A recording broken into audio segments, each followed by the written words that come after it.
anyone who's getting into podcasting nowadays or has a podcast is asking about video. How do I do video? How do I make it look good? What do I need? And that's because there's this big trend towards video pushed on, among other things, by Spotify, YouTube, and things of that nature. Now, I won't get into the technicalities of what is a podcast technically because, putting up a video on YouTube is not technically a podcast, but that's beside the point because culturally we just kind of accept that that is what it is, right? And so how do you do this? How do you make it look good and things of that nature? Well, the thing of it is, once you start getting into video, you introduce a big cost. I mean, in many ways, what a lot of people want is essentially to have their own mini talk show. Like that's what it is, right? Multiple cameras, a set, and lighting, post-production, yada, yada, yada. That's a big expense. So how do you do it ultimately for a way that is actually sustainable? Well, that's what I want to introduce you with this episode, is to give you an overview. It's not a tutorial. It's an overview of, the steps I would take, the tools that I would use to start to enter this space in terms of video. So number one, I would do as much of it as live to tape as possible. So what is live to tape? Live to tape is essentially, as it gets recorded, that's how it'll go out. So the point of that is you're eliminating the post-production process as much as possible. The downside of that is you kind of really have to be on it as a host and as a production, right? If there's bad cuts, in terms of if you're doing camera switching and stuff like that, that essentially lives there. Now, yes, you could fix it and you can make that as part of your process where you just fix a few bad edits versus redoing the whole thing. That can still save you time. But also from the host perspective, you kind of have to really be on it.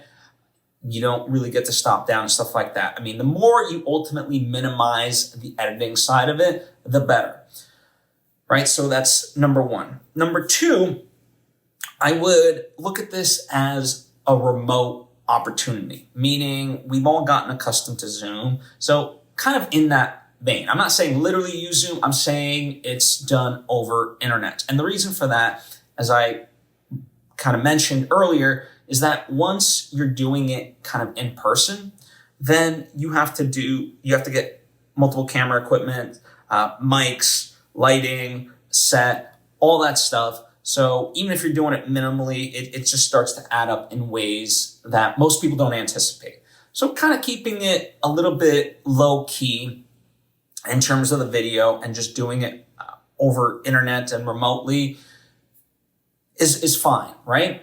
And it also, I think part of the appeal, like with the pandemic and stuff like that, is that guests have gotten accustomed to doing podcasting from their homes, right? And it's just easier that way to schedule guests and so forth. So that's why I recommend it.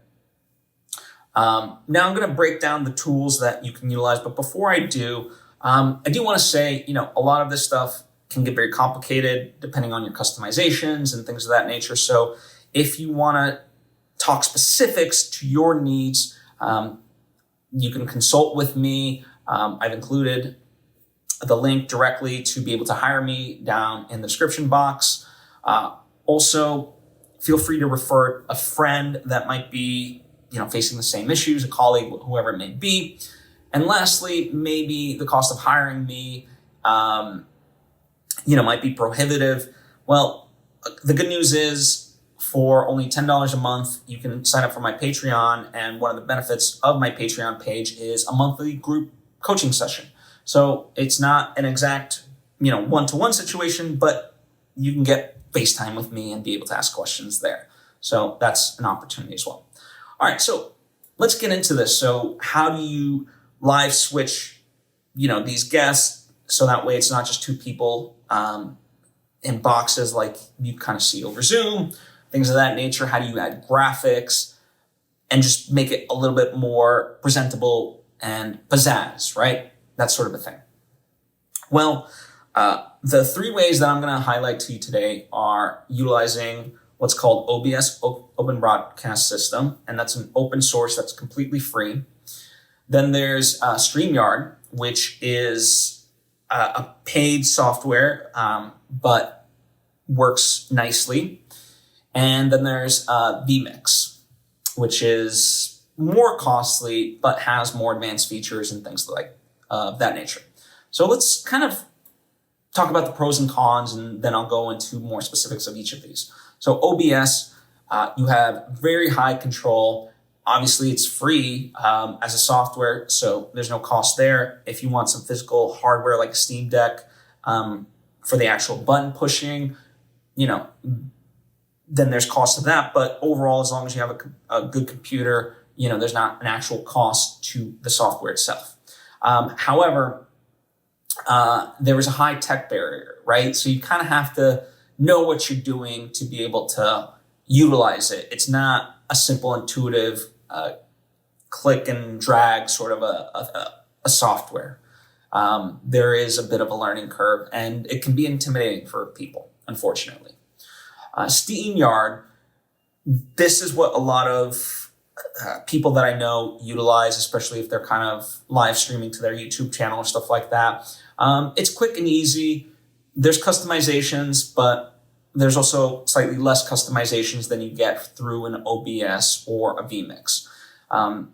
In my estimation, I think this is actually probably most people's good solution. Again, there's a cost associated with it, so that might be the only thing that's prohibitive.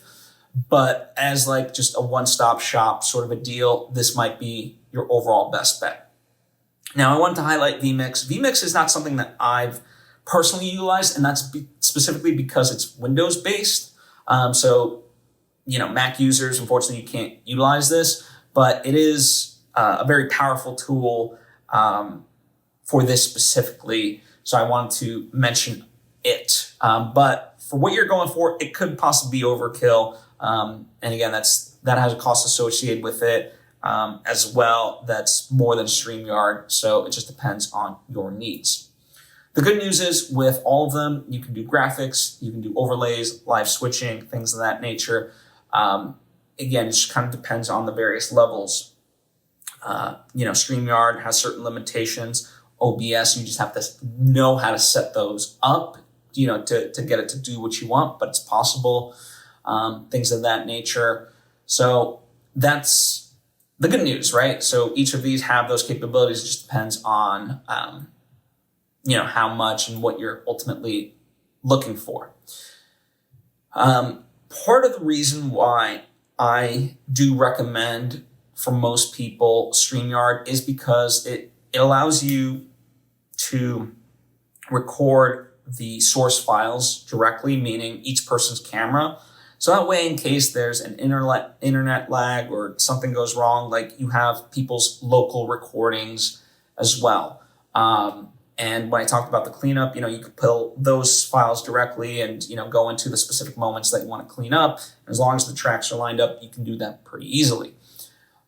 With OBS, you can record each source separately. However, the onus goes to you to be able to do that because, it's what's referred to in OBS as instances. So, each camera, each audio, and stuff like that becomes a new instance. And the more of these that you have going at the same time, because you're essentially recording multiple things at the same time on your machine, it's going to have to be a pretty decent machine to be able to do all of that, to encode the video, process the audio, yada, yada, yada, right? So the more that you have of it, the harder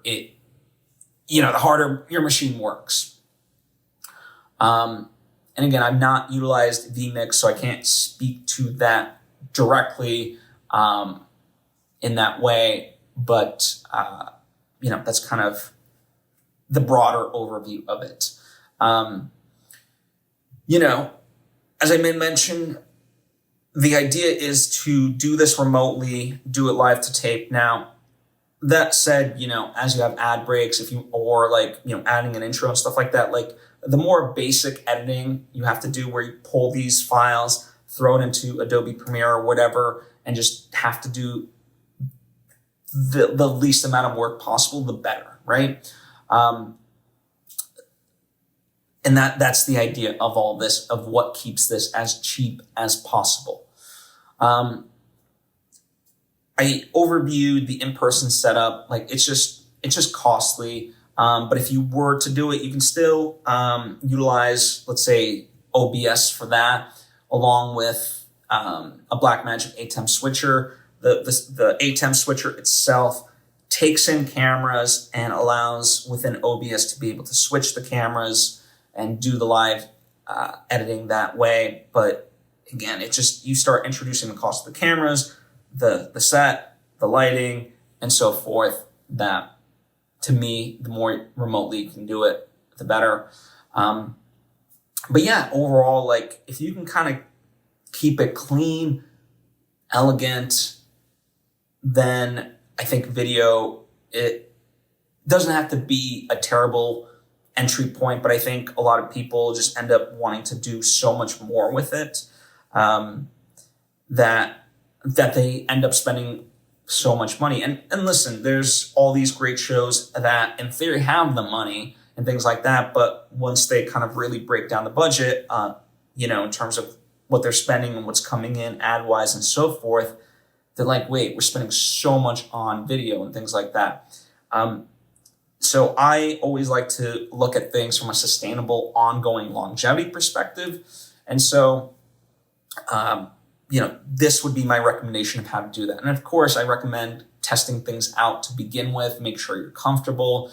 Don't have your first go around with any of these, platforms and things like that. Be your first time around.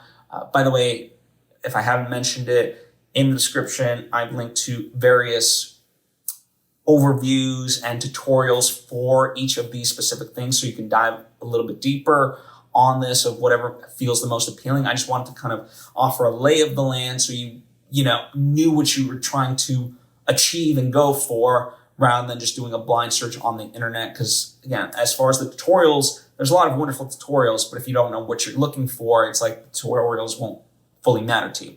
So I wanted to provide that entry point to it.